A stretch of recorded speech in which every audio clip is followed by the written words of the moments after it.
बिस्मिल्लाहिर्रहमानिर्रहीम। Welcome to my channel. This is me Huriya Arshad और आज के इस लेक्चर में हम इलेक्ट्रोमैग्नेटिज्म से रिलेटेड पास्ट पेपर में पीपीएससी के पास्ट पेपर में जो एमसीक्यूज़ आए हुए हैं उन्हें हम डिटेल से डिस्कस करें ताकि हमें आइडिया हो कि फ्यूचर में इसी ईएमटी से रिलेटेड किस तरह के एमसीक्यूज़ बन के आ सकते हैं और इस ईएमटी के पोर्शन में कौन कौन से टॉपिक्स इंपॉर्टेंट हैं जिनसे एमसीक्यूज़ के आने के चांसेस हैं। तो स्टार्ट करते हैं अपने लेक्चर को। सबसे पहले हमारे पास एमसीक्यूज़ है the reactances of 52 milli henry and 76 microfarad equal at dash frequency.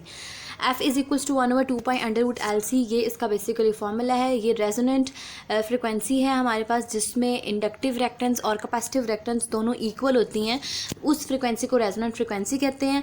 और हमारे पास यहाँ पर फ्रिक्वेंसी हमने फाइंड करनी है और 52 हमारे पास मिली हेनरी L है और 76 माइक्रोफैरड कैपेसिटेंस है। तो हम यहाँ पे इनकी वैल्यूज़ पुट कर देंगे। अब हमारे पास 52 इसको हम राउंड ऑफ करके 50 कर लेते हैं और 76 इसको हम राउंड ऑफ करके 80 कर लेते हैं, क्योंकि पीपीएससी के पास पीपीएससी में आपके पास कैलकुलेटर अलाउ नहीं होता, तो फॉर सेक ऑफ कन्वीनियंस और शॉर्ट टाइम पीरियड की वजह से हम इस तरह से इसको राउंड ऑफ कर लेंगे।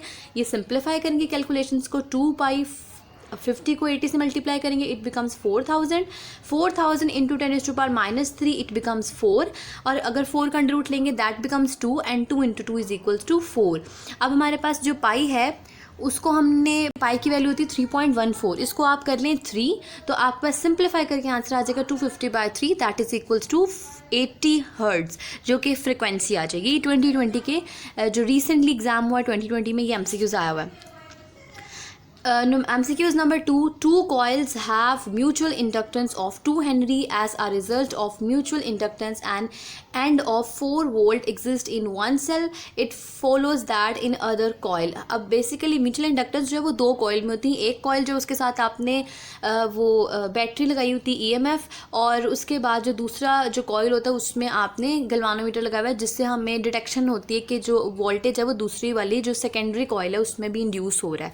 तो हमारे पास जो रिलेशन है म्यूचुअल इंडक्शन का that is equals to M mutual induction is equals to induced EMF divided by the rate of change of current. अगर हमारे पास 4 वोल्ट का EMF है और 2 हेनरी म्यूचुअल इंडक्शन है तो रीअरेंज करेंगे इस फॉर्मूले को, वैल्यूज पुट करेंगे और 2 कूलम पर सेकेंड इसका आंसर आ जाएगा। थर्ड MCQs है the inductance required for 2000 ohm reactance at 20 megahertz equals to.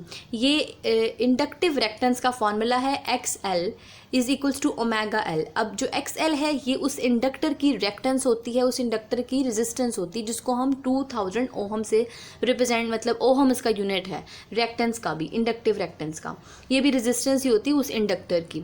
तो 2000 is equals to 2πf, omega is equals to 2πf, angular हमारे पास फ्रिक्वेंसी है ना, that is equals to 2πf। F हमारे पास 20 मेगाहर्ट्ज है, 20 मेगा मतलब 10⁻⁶, और अगर हम L के लिए इस फॉर्मूले को रीअरेंज करेंगे that is equals to 2000 divided by 40 multiply 3। अब पाई को हमने राउंड ऑफ करके फिर 3 कर लिया है और हमारे पास ये बन जाएगा 20 इंटू 2 40 यहाँ पे 2000 के नीचे आके डिवाइड हो जाएगा, और जो पाई है वो भी यहाँ पे 3 के साथ 40 के साथ मल्टीप्लाई हो जाएगा, और हमारे पास जो 10⁻+6 है जब वहाँ पे डिवाइड होगा दैट इज इक्वल्स टू -6, और -6 होता है जी माइक्रो।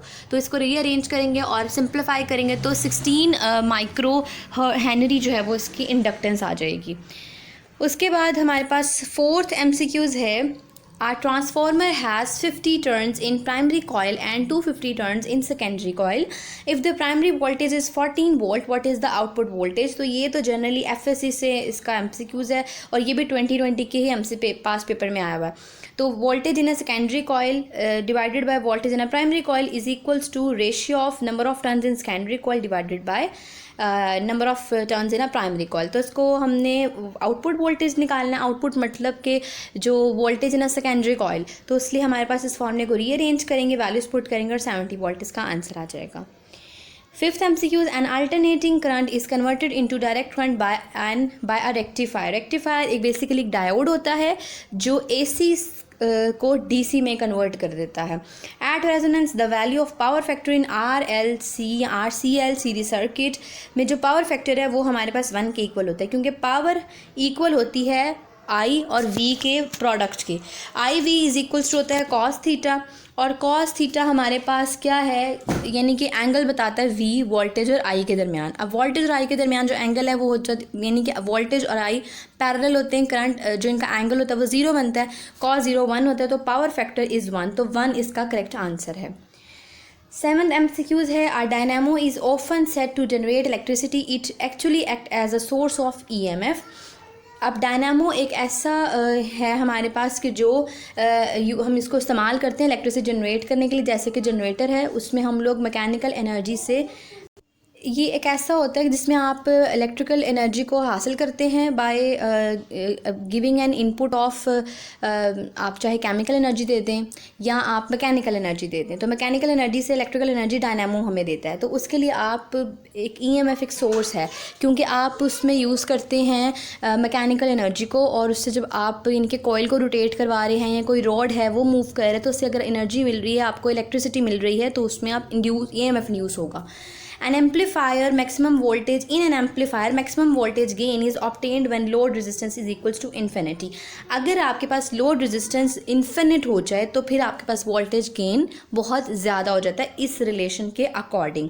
किसी भी amplifier में, यानी कि अगर आप A is equals to beta RC divided by RIE, अगर ये RIE आपके पास infinite हो जाएगी तो फिर A आपके पास क्या हो जाएगा, maximum हो जाएगा, वोल्टेज गेन मैक्सिमम हो जाएगा। फॉर रेक्टिफाइंग 9th MCQ है, for rectifying action we use diode. अब डायोड जो है वो full wave rectifier, half wave rectifier, इन सब के अंदर हम डायोड ही बेसिकली यूज़ करते हैं, जो कि AC से DC में कन्वर्ट करता है। 10th MCQ है, AC plate resistance of diode valve at saturation is infinite. जो AC प्लेट रेजिस्टेंस डायोड की होती है वो सैचुरेट तब होती है जब उसकी रेजिस्टेंस इनफाइनाइट हो जाती है। Maxwell's equation needs to be modified if magnetic monopole exist।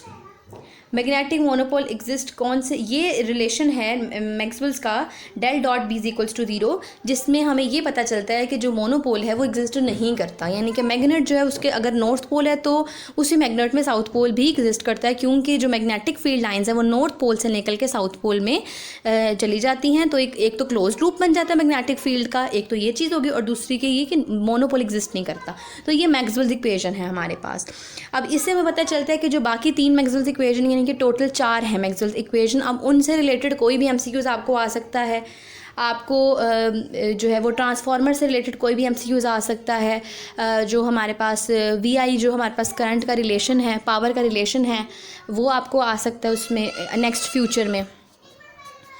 इसके अलावा हमारे पास 12th MCQs है, the angle between V and I in pure capacitive circuit is 90 degree. अब हमारे पास जो L और C सर्किट होता है, यानी कि LC सर्किट जो होता है वो सीरीज़ में होता है हमारे पास एक्सेप्टर सर्किट, और LC जो हमारे पास पैरेलल कॉम्बिनेशन होता है वो रिजेक्टर सर्किट होता है।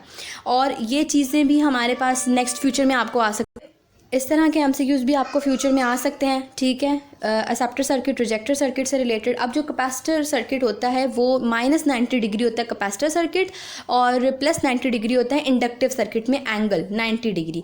AC circuit through capacitor when frequency of current increases. Frequency का और करंट का रिलेशन निकालने के लिए हम यहाँ पे यूज़ करते हैं कैपेसिटिव इंडक्टेंस को, कैपेसिटिव रिएक्टेंस को, जिसको हम XC से भी रिप्रेजेंट करते हैं, X से भी रिप्रेजेंट करते हैं। ये कैपेसिटर की जो है वो रेजिस्टेंस होती है, जिसको हम कैपेसिटिव रिएक्टेंस कहते हैं, that is equals to 1/ωc।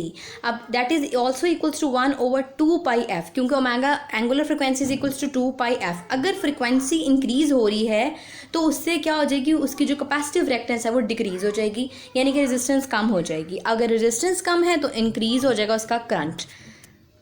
14th MCQ से the Poynting vector is given as E cross H। E cross H का जो रिलेशन होता है वो हमें पाइनोटिंग वेक्टर देता है। 15th MCQ है the armature current in DC motor is maximum when motor has just started. अब इसका हमारे पास बैक हिस्ट्री क्या है इसकी, कि DC मोटर में बैक EMF होता है। DC मोटर बेसिकली करती क्या है कि आपको मैकेनिकल जो है वो एनर्जी मिलती है आपने करंट को यूज़ करना होता है। डीसी मोटर के अंदर आप इलेक्ट्रिसिटी को इस्तेमाल करते हुए मैकेनिकल एनर्जी देते हैं बाय यूजिंग इलेक्ट्रिकल एनर्जी।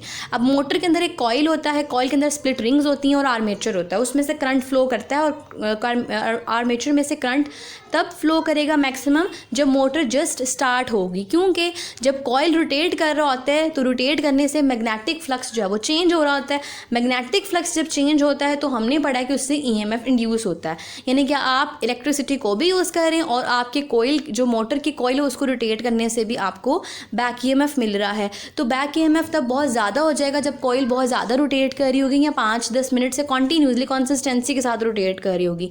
लेकिन जब मोटर स्टार्ट होगी, चलना स्टार्ट होगी, तो उस टाइम उसका बैक ईएमएफ कम होगा। तो इस रिलेशन के according I is equals to V minus E divided by R, यानी कि वोल्टेज जो आप दे रहे हैं उसको करंट जिस बैटरी के थ्रू मिल रहा है माइनस जो बैक ईएमएफ है डिवाइडेड बाय आर। तो यहाँ से आपको करंट मिलेगा और मैक्सिमम करंट आपको तब मिलेगा जब जो उसका ईएमएफ होगा वो 0 हो जाएगा। 16th MCQ है electromagnetic waves carry no charge, क्योंकि इलेक्ट्रोमैग्नेटिक वेव्स जो हैं वो उनके ऊपर कोई चार्ज नहीं होता, तो सिंपली ये तो सिंपल सा था। 17th MCQ है when magnetic field has unequal and an anti parallel arrangement of spin orbital field it is called फेरीमैग्नेटिज्म।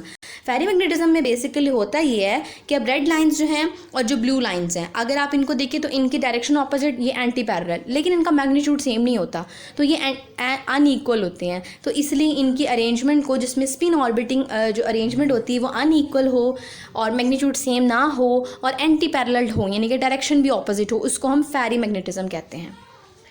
18th MCQ है dash is not electromagnetic waves. Cathode rays electromagnetic waves नहीं होते because we have already discussed कि इनके ऊपर कोई charge नहीं होता और कैथोड रेज के ऊपर नेगेटिव चार्ज होता है, यानी कि जो इलेक्ट्रॉन्स जो फ्लो कर रहे होते हैं इन्हें कैथोड रेज हम कहते हैं।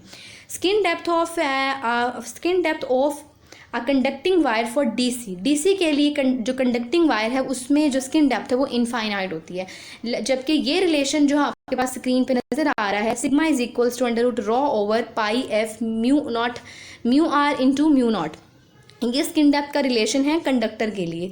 तो हर कंडक्टर के लिए इसका जो रिलेशन है वो डिफरेंट होता है और जिसमें AC करंट फ्लो कर रहा हो, जबकि स्किन डेप्थ बेसिकली होता क्या है, स्किन डेप्थ होता ये है कि जो करंट डेंसिटी होती है वो किसी भी कंडक्टर के ऊपर अगर 37% जो है उसके सरफेस के ऊपर फ्लो कर जाए, यानी कि उसकी सरफेस के ऊपर 37% उसका करंट की डेंसिटी हो, उसको हम कहते हैं उस कंडक्टर का स्किन की डेप्थ, यानी कि इतनी डेप्थ तक 37% की डेप्थ तक उसका जो कंडक्टर के ऊपर करंट है वो फ्लो कर रहा है।